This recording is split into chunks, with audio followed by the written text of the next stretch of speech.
కృష్ణాంజలి గారు చెప్పిన మాటలన్నీ నేను చాలా జాగ్రత్తగా గమనించాను. ఉమ్, భారతీయ జనతా పార్టీ ఎవరితో పొత్తు పెట్టుకోవాలా, ఎవరితో పొత్తు పెట్టుకోకూడదు అని ఒకసారి డెసిషన్ తీసుకున్న తర్వాత ఒకరి సలహాలు సూచనలు తీసుకోవాల్సిన అవసరం లేదు. భారతీయ జనతా పార్టీ ఏమంత వీక్ గా లేదు, అంత ఇదిగా లేదు. ఉమ్, చంద్రబాబు నాయుడుతో పొత్తు పెట్టుకోవాలంటే దానికి పవన్ కళ్యాణ్ పర్మిషన్ లేకుంటే జగన్మోహన్ రెడ్డి గారి పర్మిషన్ అవసరం లేదు. ఉమ్, ఒకవేళ జగన్మోహన్ రెడ్డి గారితోనే పొత్తు పెట్టుకోవాలంటే చంద్రబాబు నాయుడు గారిని పిలిచి చెప్పాల్సిన అవసరం అంతకన్నా లేదు. కరెక్ట్. నేను జగన్మోహన్ రెడ్డితో పెట్టుకుంటాను, కొంచెం నువ్వు అడ్జస్ట్ చేసుకుని పక్కన ఉండు, ఉమ్, నేను జనసేన బీజేపీ కలిసి పోటీ చేస్తాము, నువ్వు ఇండివిజువల్ గా పోటీ చేయని మాకు సలహాలు ఇవ్వాల్సిన అవసరం ఏమొచ్చింది? ఉమ్, పైగా ఇంకొకటి చాలా బలహీనంగా ఉంది తెలుగుదేశం పార్టీ.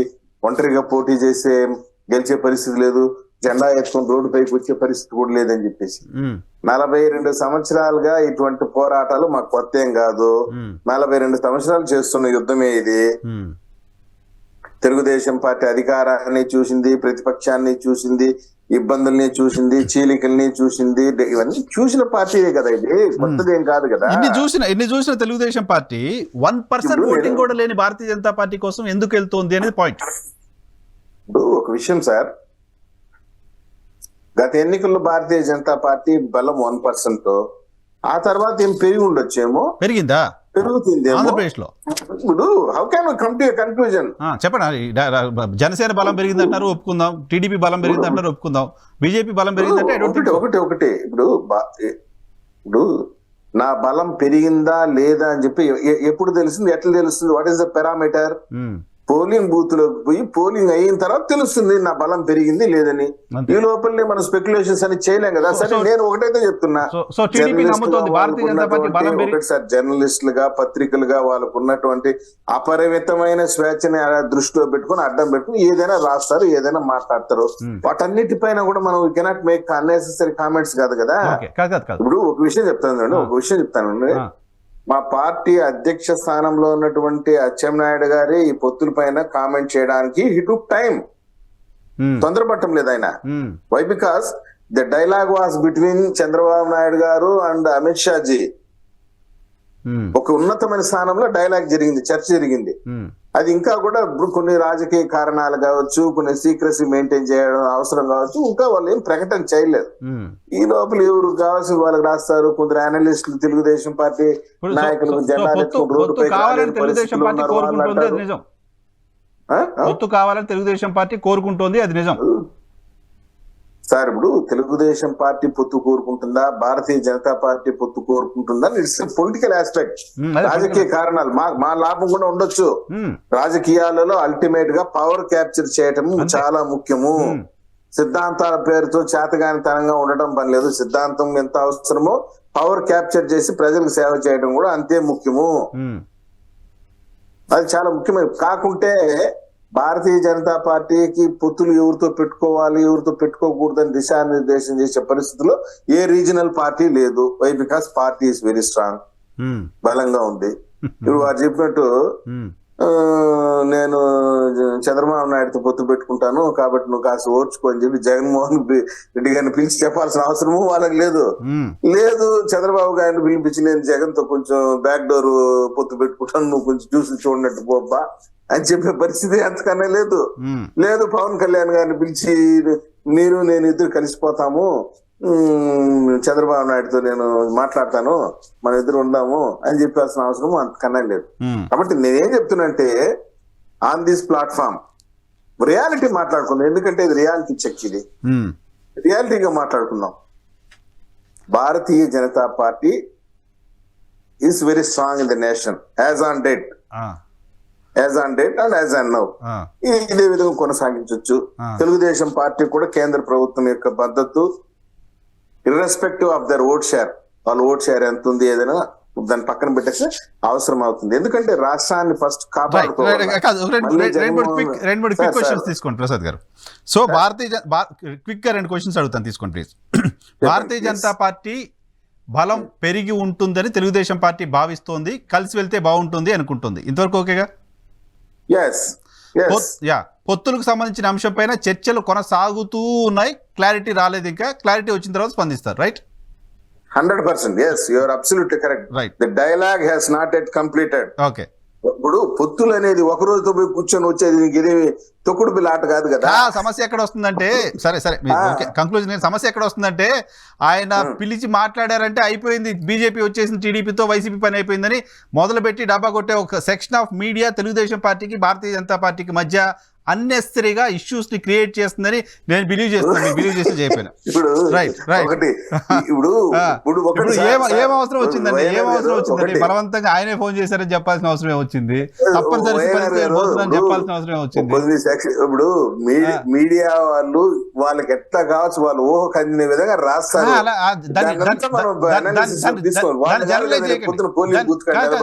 వాళ్ళు కాదు కదా జనరలైజ్ చేయకండి. సప్తగిరి ప్రసాద్ గారు మాట్లాడిన మాట చంద్రబాబు నాయుడు గారి మాట అని అనుకుంటారో లేదో కానీ ఆ పత్రికల్లో వచ్చిన వార్తలు చంద్రబాబు నాయుడు గారి మాట అని మీ పార్టీకి సంబంధించిన కార్యకర్తలు 99% నమ్ముతారు. సార్ 99% కాదు సార్, ఆ 1% ఉంది కదా. ఇప్పుడు ఒకటి సార్, వాళ్ళకి కావాల్సిన విధంగా వాళ్ళు రాసుకుంటే అవన్నీ వాళ్ళు ఎవరి ఇంట్రెస్ట్ కోసం రాస్తున్నారు ఎవరి ఇంట్రెస్ట్ కోసం ఒకటి sir, journalist has Liberty to put his ideas, వాళ్ళ యొక్క స్వేచ్ఛ ఉంది. ఓకే, దాన్ని మనం క్వశ్చన్ చేయలేం కదా. ఇప్పుడు ఒకటి సార్ వైఎన్ఆర్ గారు మీరు కరెక్ట్ పాయింట్ కి వచ్చారు. ఒక యాజ్ ఆన్ డేట్ అతనికి ఉన్నటువంటి ఊహలు, అతనికి ఉన్న క్యాలిక్యులేషన్స్, మీరు కూడా ఏం చెప్తున్నారు, నాకు సమాచారం ఉంది, జగన్మోహన్ రెడ్డి గారు ఇది అడిగారు, 16,000 లోటుకు అడిగారు. ఒక నిమిషం నేను ఒక సింగిల్ పాయింట్ స్ట్రైట్ గా వస్తున్నా మీ దగ్గరికి. మీరు కూడా ఏం చెప్తున్నారు, అడిగారు అనేసి ఇంకేదో వినతి పత్రం ఇచ్చారు, మా దగ్గర సమాచారం ఉందనే అన్నారు, అంతేగాని నేను చూసాను నేను చెప్పలే. Government of Andhra Pradesh press note release చేసింది, అదే నేను కోట్ చేస్తున్నా. సమాచారం జనరల్ గా జర్నలిస్ట్ తెలుస్తూ ఉంటుంది. మీకు విషయం చెప్పారంటారా, ఈ ప్రెస్ నోట్లు ఇప్పటికి 32 కేవలం డేట్లు మాత్రం మారుండాయి. 32 ప్రెస్ నోట్ల డేట్లు మార్చుకొని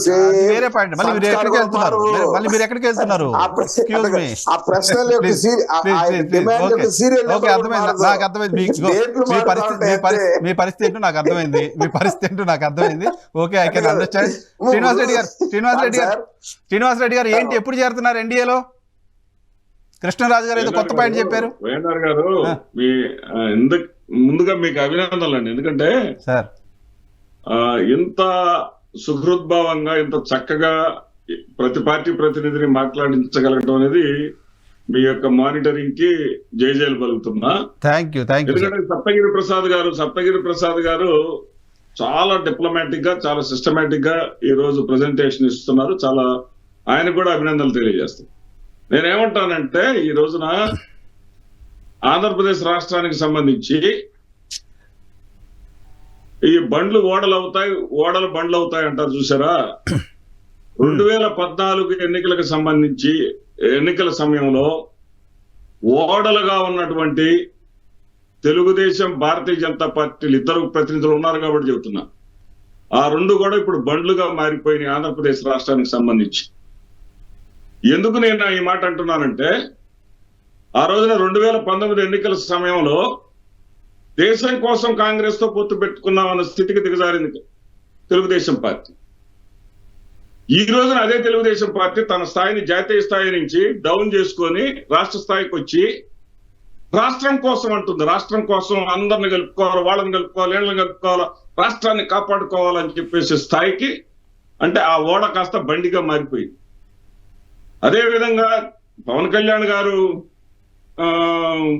మధ్యవర్తిత్వం చేశారా, లేకపోతే చంద్రబాబు నాయుడు గారు పౌడర్ వేసి పంపించినటువంటి ఎంపీలు మధ్యవర్తిత్వం చేశారా, 4 ఏళ్ల నుంచి ఇవ్వనటువంటి అపాయింట్మెంట్ సరే రండి చంద్రబాబు నాయుడు గారు కూర్చొని మాట్లాడదాం అని చెప్పేసి, కరెక్ట్ గా చెప్పాలంటే రవికిరణ్ గారికి బాధేస్తామో కానీ గతి లేని పరిస్థితుల్లో భారతీయ జనతా పార్టీకి ఎంతో మందిని మార్చారు, ఎన్నో రకాలుగా మార్చారు, ఎన్ని ప్రయత్నాలు చేశారు. ఇక్కడేమి వాళ్ళ పార్టీని బలపరుచుకున్నటువంటి దాఖలాలు లేవు. దయనీయమైనటువంటి పరిస్థితుల్లో ఇప్పుడు చంద్రబాబు నాయుడు గారు ప్రయత్నం చేస్తున్నాడు కాబట్టి ఆయన పిలిచేసి, అబ్బాయి పొత్తు కన్నా ముందే నువ్వు మాలో విలీనం అంటే ఐ మీన్ ఎన్డీఏలో చేరుతున్నట్టుగా ఒక ప్రకటన చేయి అని ఒక అప్లికేట్ చేయడానికి ఒక అవకాశం ఉంటుందని చెప్పేసి వాళ్ళు పిలుచుకున్నారు. అనేది నా యొక్క అభిప్రాయం. సరే, వాళ్ళు ఏం పిలిచారు కానీ కృష్ణాంజనేయులు గారు కొత్త పాయింట్ చెప్పారు. మిమ్మల్ని పిలిచి చంద్రబాబు నాయుడు గారు వచ్చారు, ఎన్డీఏలోకి వస్తానని చెప్తున్నారు, మరి ఆయన తీసుకోవాలా, నువ్వు వస్తావా అని జగన్మోహన్ రెడ్డి గారిని అడిగారంట మోడీ గారు. ఏమన్నా ఉందా అటువంటి సమాచారం? ఏమన్నా ఎన్డీఏలోకి ఏమైనా జాయిన్ అవుతుందా వైసీపీ? ఎన్డీఏలోకి జాయిన్ అయ్యేటటువంటి ప్రశ్నే లేదండి. మేము ఎప్పుడు కూడా, ఇప్పుడే కాదు, కృష్ణాంజనేయులు గారు అన్నట్టు 2019లోనే కాదు, 2014లో కూడా ప్రకాష్ జవదేకర్ గారు వచ్చింది ముందు మా దగ్గరికే. 2014లో కూడా వైఎస్ఆర్సీపీ కాదంటేనే తెలుగుదేశం తలుపు తట్టారు వాళ్ళు. మేము మా సిద్ధాంతాలను, మా విధానాలను ఆ యాత్ర 2లో చెప్పినట్లుగా, యాత్ర 2లో చంద్రబాబు నాయుడు గారి పాత్ర చేత ఒక డైలాగ్ అనిపిస్తారు. ఏమిటంటే, ఈ రోజుల్లో రాజకీయం చేయటం అంటే సిద్ధాంతాలు విలువలు ఉండటం కాదయ్యా అనే మాట అనిపిస్తారు. అంటే సిద్ధాంతాలు విలువలు లేకుండా పోవాల్సినటువంటి అవసరం మాకు లేదు. సో అంటే భారతీయ జనతా పార్టీ పొత్తు పెట్టుకోవడం అంటే ఎన్డీఏలో చేరడం అంటే సిద్ధాంతాలు విలువలు లేకపోవడమా? ఏమండి, ఇప్పుడు ఎన్డీఏలో మీరు చేరడం అంటే సిద్ధాంతాలు విలువలు లేకపోవడమా? మేము క్వైట్ ఆపోజిట్. రాజకీయ పార్టీ మేము ఎప్పుడు కూడా మైనారిటీ సంరక్షణ జయంగా పెట్టుకొని ఉన్నాం. మైనారిటీ వర్గాలు మా యొక్క పార్టీ జెండాలోనే. కాదు సార్, వైఎస్ఆర్ కాంగ్రెస్ పార్టీ ఎన్డీఏలో పార్ట్ కాకపోయినప్పటికీ ఎన్డీఏలో భాగం కాదు అని ఎవరు అనుకోవట్లా. ఎన్డీఏకున్న అత్యంత విశ్వసనీయమైన పార్ట్నర్గా వైఎస్ఆర్ కాంగ్రెస్ పార్టీని చాలా మంది మాట్లాడుతున్నారు. సరే, మీరు దాన్ని అంగీకరించవచ్చు, అంగీకరించకపోవచ్చు. ఇప్పుడు కృష్ణాంజనేయులు గారు కృష్ణాంజనేయులు గారు కూడా అన్నారు. అది కరెక్ట్ కాదు. అది కృష్ణాంజనేయులు గారు కూడా వారి మాటలు వెనక్కి తీసుకోవాలి. రాష్ట్ర ప్రయోజనాల కోసం ఈ ఫెడరల్ సిస్టమ్ లో కేంద్ర ప్రభుత్వంలో ఎవరు అధికారంలో ఉన్నా కానీ వాళ్ళతో సాన్నిహిత్యంగా ఉండటం, రాష్ట్రానికి కావాల్సినటువంటి హక్కులన్నీ కూడా సాధించుకోవటం, అది రాజకీయ నాయకుడు చతురత. ఆ చతురతలో జగన్మోహన్ రెడ్డి గారు ముందున్నారు. ఆ చతురత వీళ్ళకి, ఆయనకి చూసే కళ్ళను బట్టి ఉంటుంది. లొంగిపోయాడనో కలిసి ఉంటున్నాడనో మాట్లాడితే మాట్లాడవచ్చు. ఓకే ఓకే ఓకే రవి గారు, వాస్తవం కాదు. ఓకే రవి గారు, ఏంటి ఇన్వైట్ చేశారా వైసీపీని ఎన్డీఏలోకి? కృష్ణాంజనేయులు గారు ఏదో కొత్త పాయింట్ చెప్తున్నారు. ఒకటి, వైసీపీ పార్టీని భారతీయ జనతా పార్టీ 2014లో కానీ, 2019లో కానీ, 2024లో కానీ, భవిష్యత్తులో కానీ ఎప్పుడు మేము మా మిత్రపక్షంగా అయితే ఆహ్వానించే పరిస్థితి. ఎందుకంటే మా ఇద్దరం ఉత్తర దక్షిణ ధ్రువాలు వేరు వేరు, దాని రకరకాల కారణాలు. ఇందాక వారు ఏదో మైనారిటీ అని అన్నారు. భారతీయ జనతా పార్టీ కమలంలో ఉన్నటువంటి 5 రేకుల్లో ఒకటి సర్వమత సమభావం.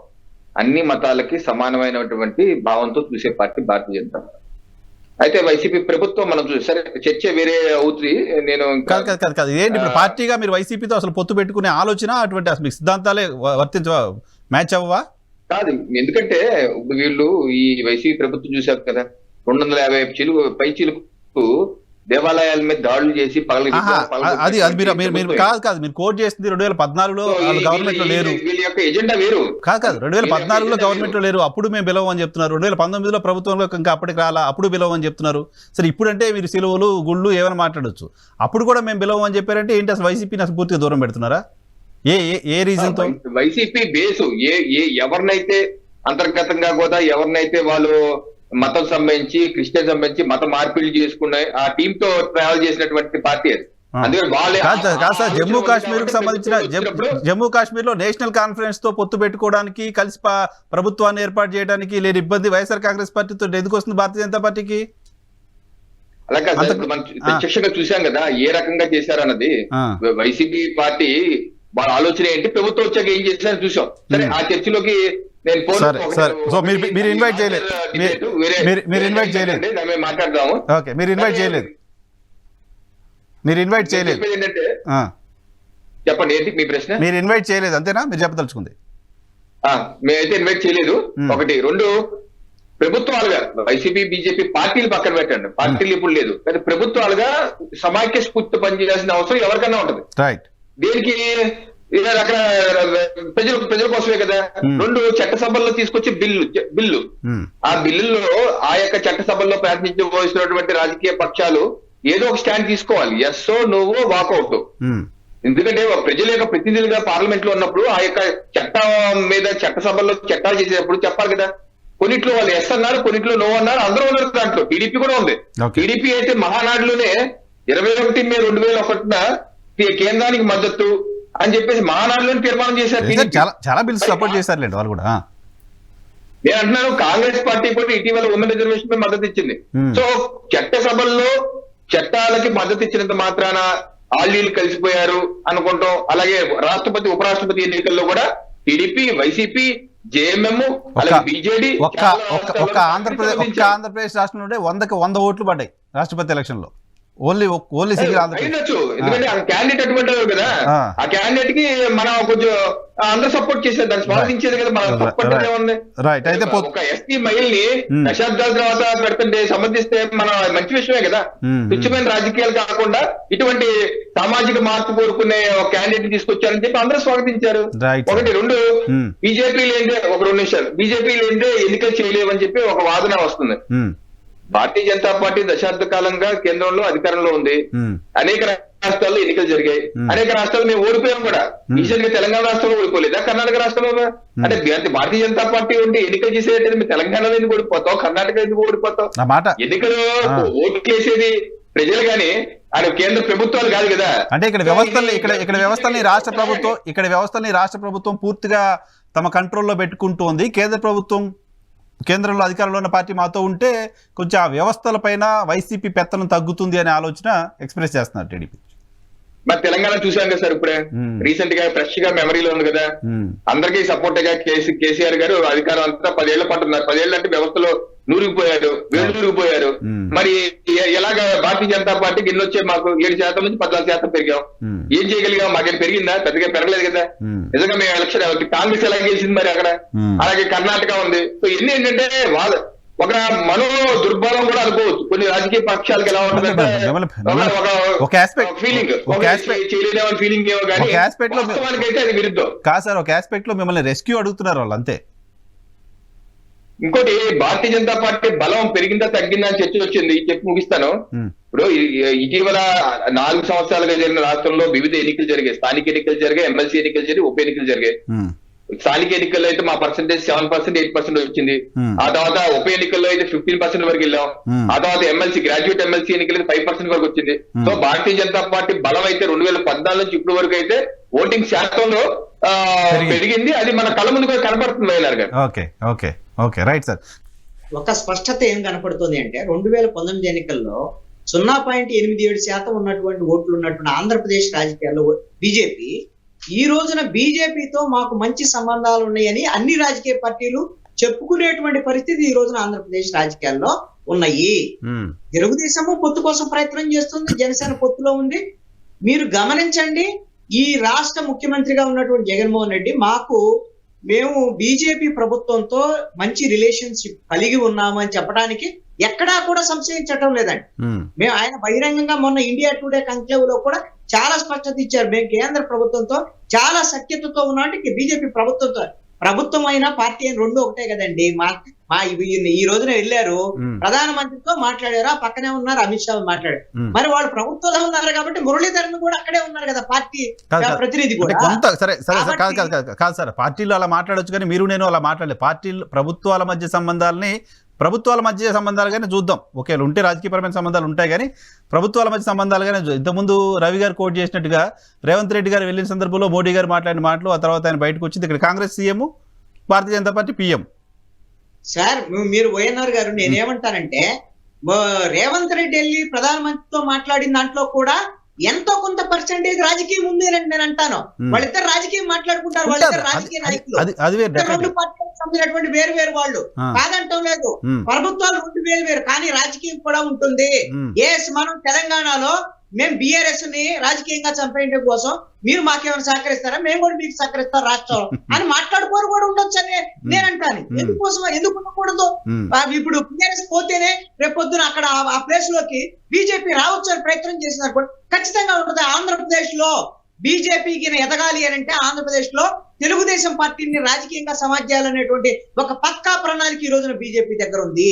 అందుకోసమని ఈ రోజున వైఎస్ఆర్ కాంగ్రెస్ పార్టీని ఉపయోగించుకుంటది, జనసేన పార్టీని ఉపయోగించుకుంటది. ఆ తర్వాత ఎన్నికల్లో వచ్చే ఎన్నికల్లో ఈ 24 ఎన్నికల్లో తెలుగుదేశం ఓడిపోయింది అనుకోండి, ఇంకా రాజకీయంగా ఉండదు. మాకు 40 ఏళ్ల రాజకీయ జీవితం ఇవన్నీ కూడా ఇక పని చేయవండి. వాళ్ళు పక్కా ప్రణాళిక ఏంటంటే ఈ ఎన్నికల్లో తెలుగుదేశాన్ని ఓడించటము, ఆ తెలుగుదేశానికి సంబంధించినటువంటి క్యాడర్ లీడర్ ని పురంధేశ్వరి నేతృత్వంలో వాళ్ళని బీజేపీలోకి తీసుకోవటం ద్వారాగా రాజకీయంగా తెలుగుదేశం పార్టీని సమూలంగా స్మాష్ చేయటం అనేటువంటిది ఒక పక్కా ప్రణాళికతో బీజేపీ ఉంది. సో ఆ ప్రణాళికతో ఉంటూ పొత్తు ఎందుకు పెట్టుకుంటారు? టీడీపీని మళ్ళీ రివైవ్ చేయాలనే ప్రయత్నం ఎందుకు చేస్తారు సార్? అందుకే చివరి వరకు ప్రయత్నాలు బీజేపీ తెలుగుదేశంతో పొత్తు లేకుండా ఉంటాయిగా ప్రయత్నం చేస్తుంది. కానీ గత్యంతరం లేనటువంటి పరిస్థితిలో పొత్తు కింద పెట్టుకున్నా కూడా ధృతరాష్ట్ర కౌగిల్లాగా ఎక్కువ సీట్లు తీసుకొని వాళ్ళు సీట్లు గెలిచి తెలుగుదేశం గవర్నమెంట్ రాకుండా చూడాలి అనేటువంటి ప్లాన్. నేను మళ్ళీ చెప్తున్నా కాదు, తెలుగుదేశంతో పొత్తు పెట్టుకొని తెలుగుదేశాన్ని ఓడిద్దామని బీజేపీ అనుకుంటే చంద్రబాబు నాయుడు గారు అంత అమాయకంగా ఉన్నారా? అమాయకం అంటే ఇక్కడ భయం అని చెప్పాను కదండి నేను, వైఎస్ఆర్ గారు. 40 ఏళ్ల రాజకీయ జీవితము, ఆయన ఎక్స్పీరియన్స్ అన్ని ఉంటాయండి. ఈ రోజున ఇప్పుడు లేడీ ఏది రెక్కలు లేక దొరికిపోయినట్టుగా పరిస్థితి ఈ రోజున తెలుగుదేశం పార్టీ పరిస్థితి. స్పష్టం చేయదలుచుకున్నాను, తెలుగుదేశం పార్టీ ప్లేస్ లోకి బీజేపీ రావాలని కోరుకుంటుంది. దానికోసం అన్ని రకాల ప్రయత్నాలు చేస్తుంది. చూద్దాం.